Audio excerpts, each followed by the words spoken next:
Hello, ladies and gentlemen. Welcome back to Grizzly Bear Sims YouTube channel, and welcome back to Elm Creek Farm. This is episode number 21, and I certainly hope that everyone had a very Merry Christmas if you celebrate.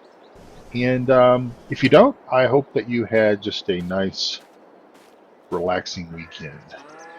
We are going to do a little bit of what I call odds and ends today because we don't have any fields that need to be harvested, and we don't have any fields that really need any sort of field work done to them. So I think all that will change in the next game day.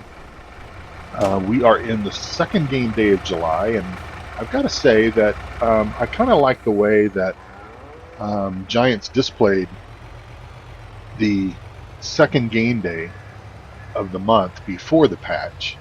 It would show July the 15th if we were in the second game day. If you were playing 2 game days per month like we are on Elm Creek, it would show July the 15th if you were in the second day, so somewhat considering you're in the second half of the month.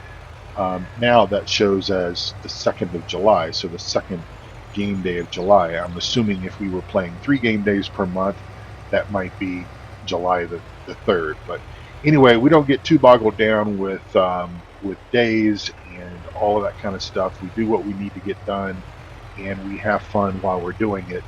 And I'll just bump the time up just a little bit there.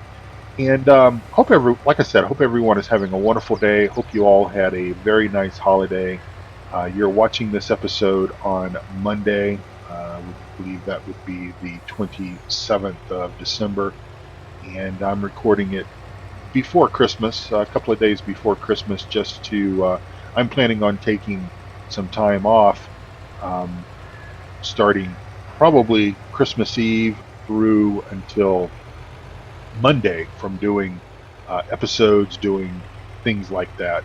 Maybe even as so far as to gaming in general, just spending time with my wife and doing things, watching some movies, and of course we're going to be cooking the Christmas dinner, the Christmas turkey, deviled eggs, pretty much the whole spiel that we had for Thanksgiving.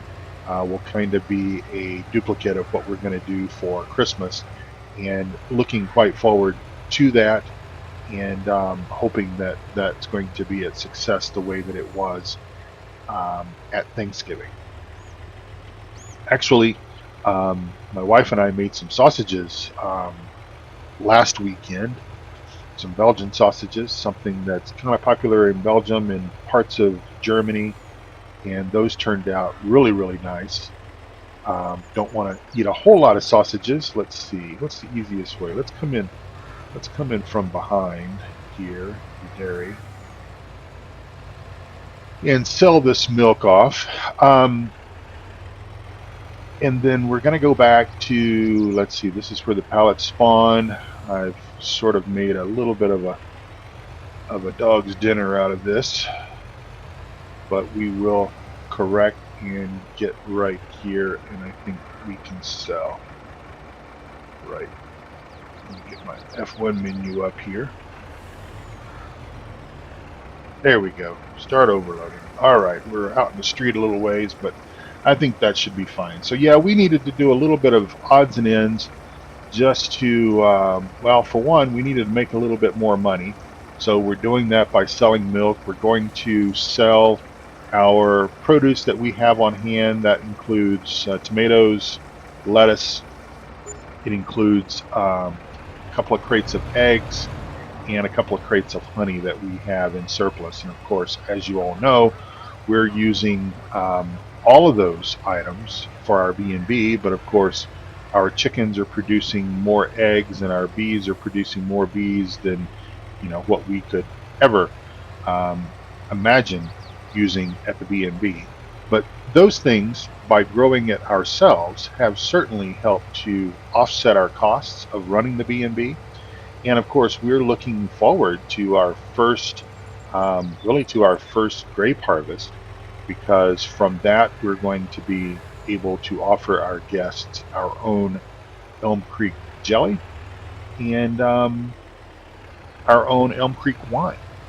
and maybe even some Elm Creek raisins. We will see. We'll just see how much we have available to do. Now, our grape vineyards, I was down there earlier just taking a look at things, and we've got some green grapes appearing, and we're showing everything is showing to be in good order as far as growth and everything is concerned. Looking like our yields are running 96 to 98% yield bonuses.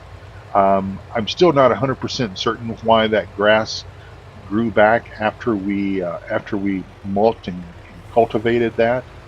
Don't know if that's just a bug or if I did something wrong, but considering that we're only running 2 to 4% less from 100% yield or 100% bonus yield, I'm thinking I'm just going to let that be the way that it is. I might, if I have some time, I may go down there and see if I can recultivate that, but I think for right now we're just going to let that slide.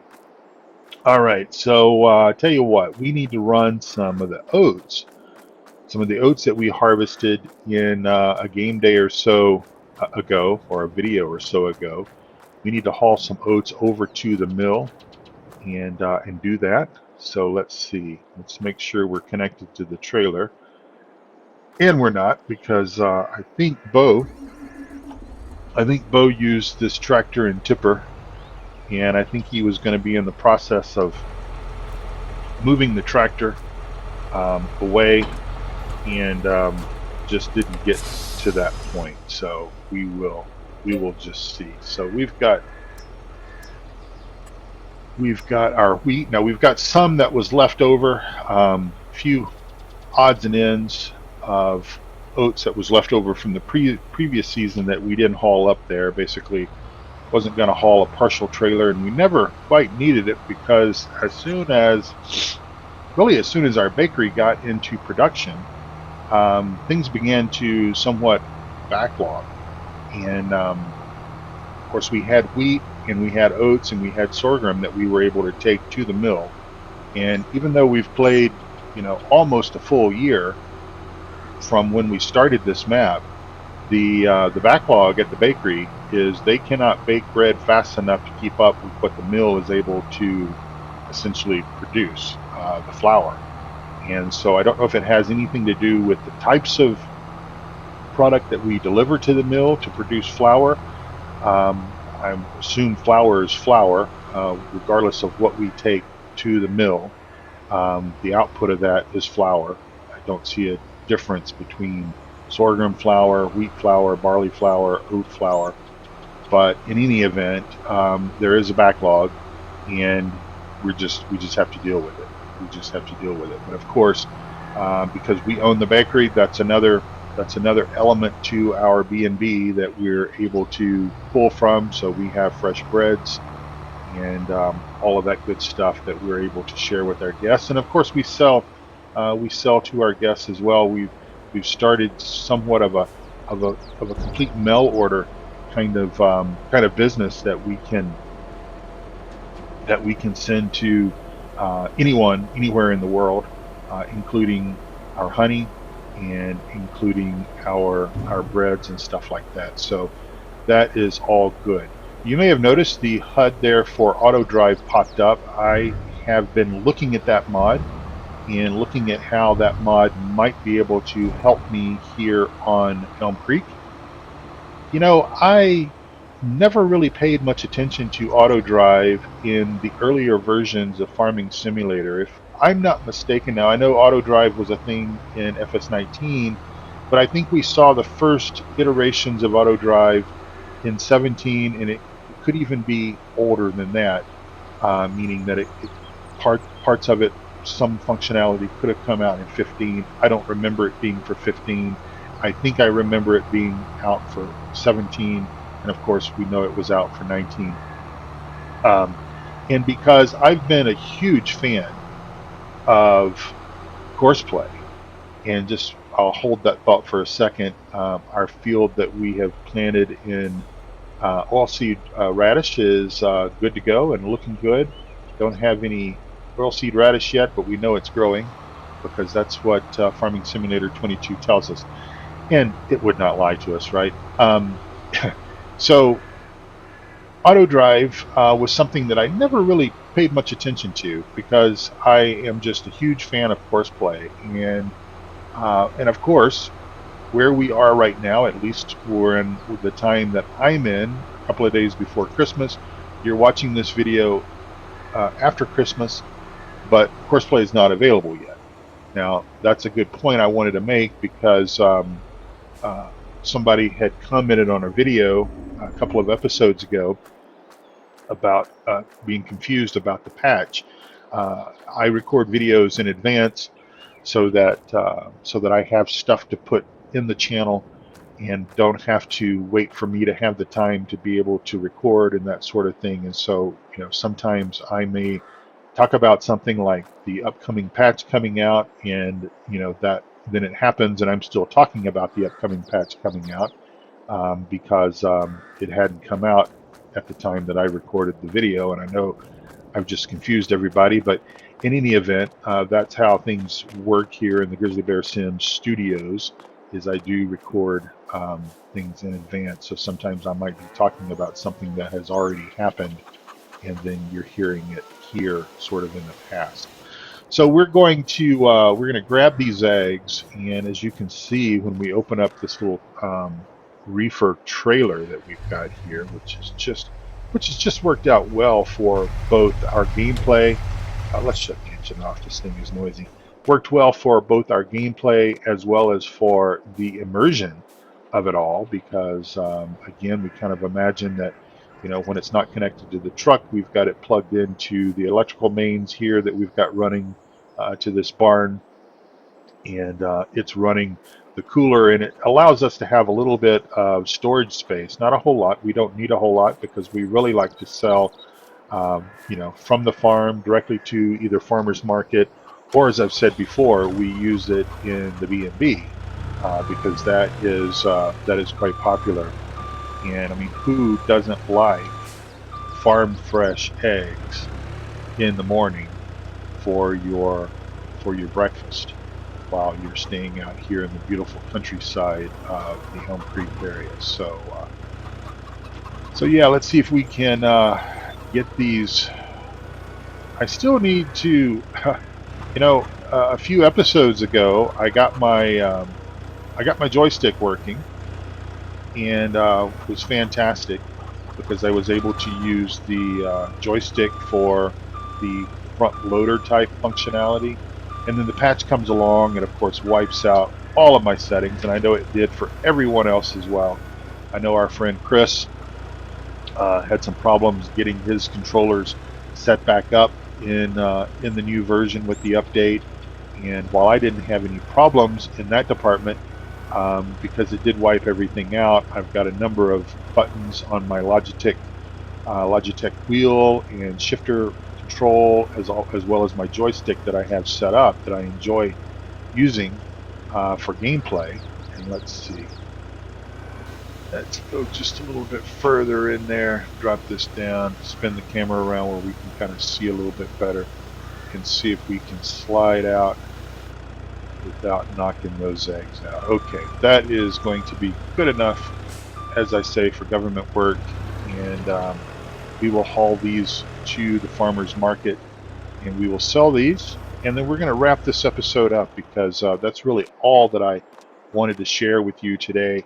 Really just a video about moving things forward, to use a football analogy, at least an American football analogy, just moving the chains over and getting rid of that HUD because we're not using auto drive. But anyway, back to auto drive, because I don't think I finished that thought entirely.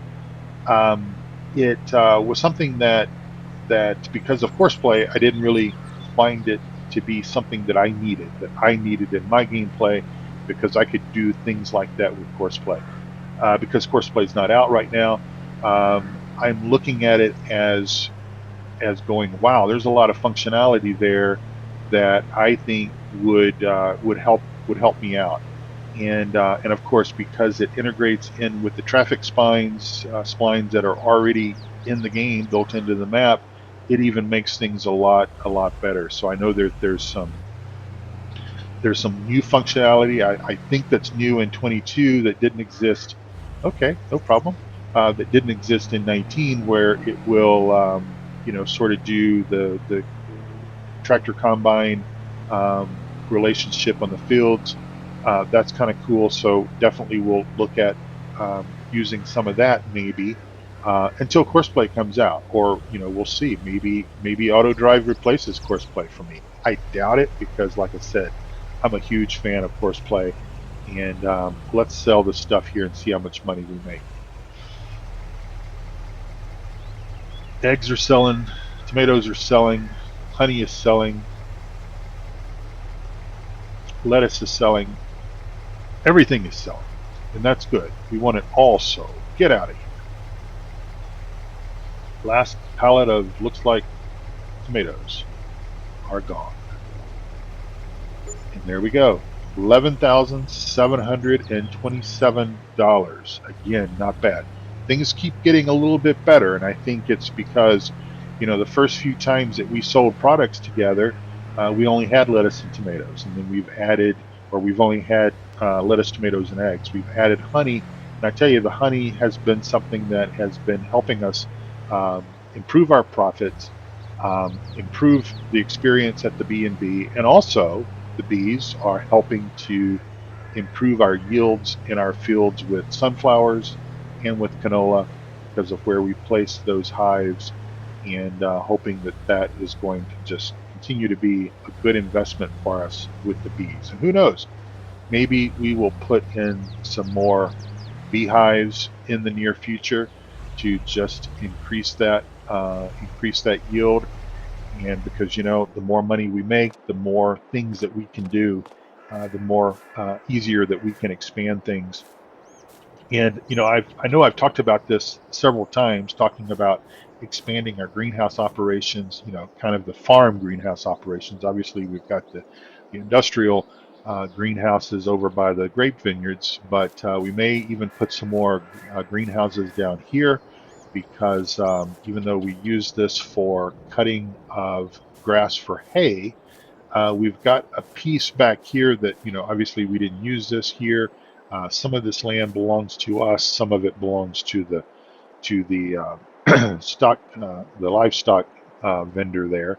But we could put in some greenhouses here, or beehives, or something or another, to generate a little bit more income coming in, giving us a little bit more stuff to sell.